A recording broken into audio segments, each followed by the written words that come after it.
Most pricing advice tells you to announce a new rate, apply it to new clients, and figure out the rest later. That advice ignores the most consequential part of the reposition: what you do with the clients already with you at old rates. That's where the reposition either holds together or doesn't, and there are three choices, each with real costs and real conditions.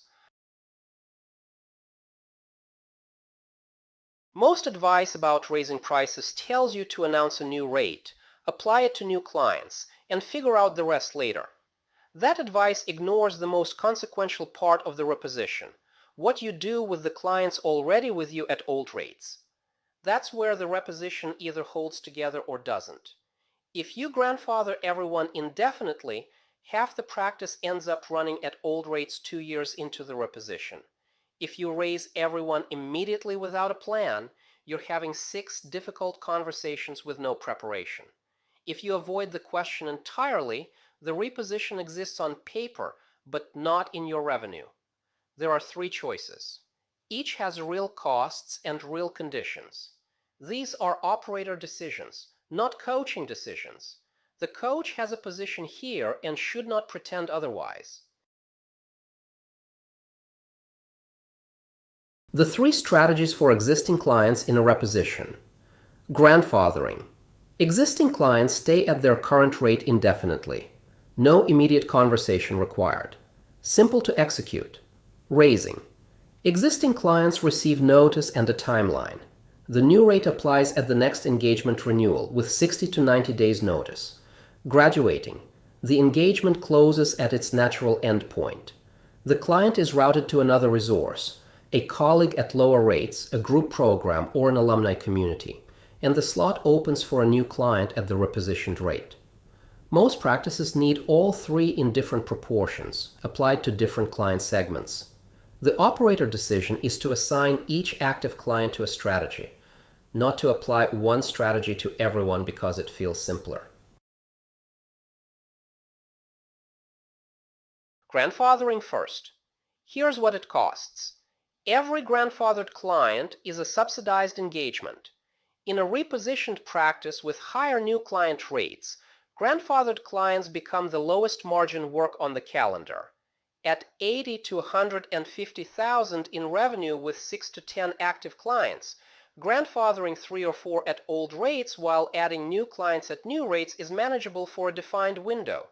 It's not a permanent answer.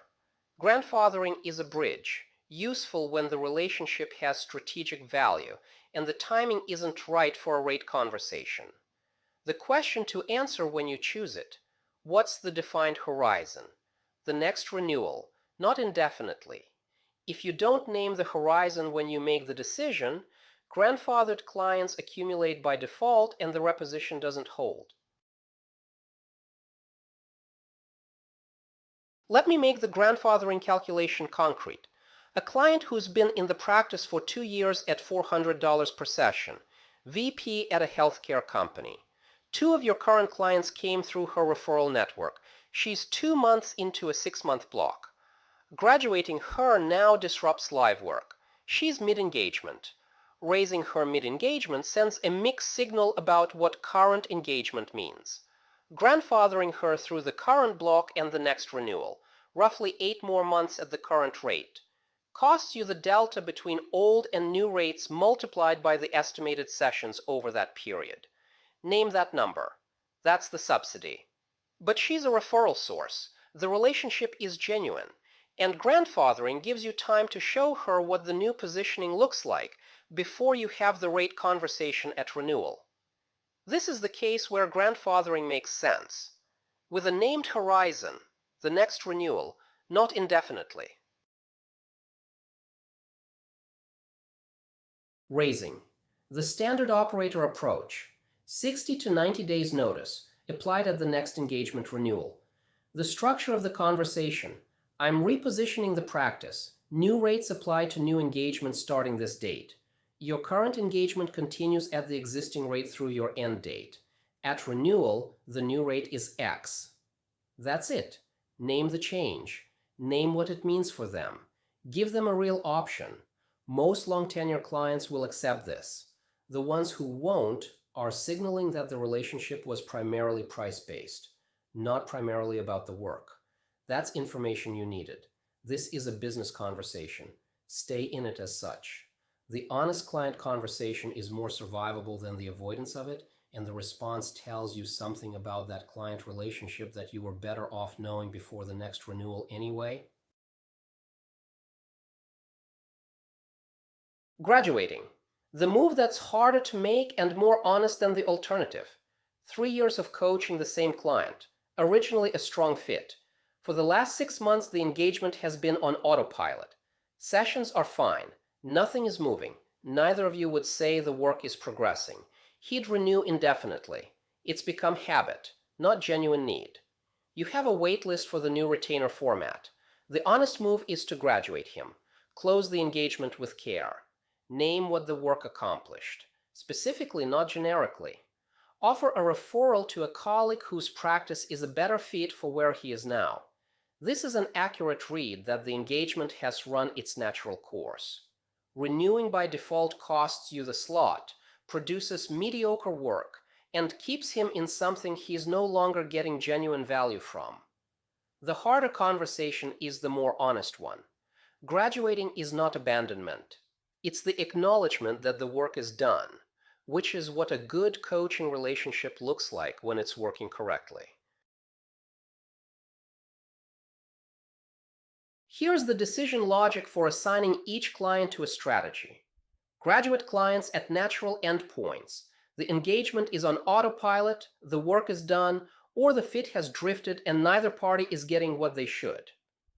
Raise clients who are genuinely mid-engagement with real runway. They're in active work, there's somewhere to go with it, and a renewal is coming. Grandfather clients where the relationship or the strategic value justifies a defined subsidy. Anchor clients, referral sources, high visibility organizations, but with a named horizon, not as a permanent default. The mistake to avoid, letting grandfathered clients accumulate until half the practice runs at old rates. The reposition doesn't hold if the existing client portfolio doesn't evolve alongside it. 2 years into a reposition that exists only on new client rates is not a repositioned practice. It's 2 practices running in parallel, one of which you've been subsidizing since the decision. After this video, draft the email you'd send to your 3 longest tenured current clients explaining that you're repositioning the practice. Name the change. Name what it means for them. Give them a real option. Don't send it yet. Just draft it. The question worth sitting with afterward. Is there something in it you're still avoiding naming? A place where you wrote, "I'll be in touch about next steps" instead of naming the rate. A client you didn't include because you haven't decided what you're doing with them. That gap is the diagnostic. It tells you which part of the reposition you haven't finished thinking through. You have the diagnosis from the 4 plateaus. You have the math from the reposition model. You have the client transition plan. If you're on path C, Module 3 carries the full pricing architecture, the mechanics behind the reposition you've now modeled. The pricing math in Module 3 builds directly on what Module 1.5 opened. If the reposition includes a move toward organizational clients, Module 6 is the B2B track, the entry into corporate and team engagements. For Path A and B visitors who dropped in here as a Year 2 or Year 3 audit lens, carry the 4 plateaus framework forward. You'll use it earlier than you expect. The plateau often appears before the revenue number you thought would trigger it. Either way, you've done the operator work that most coaches at this stage avoid. That's the point of this module.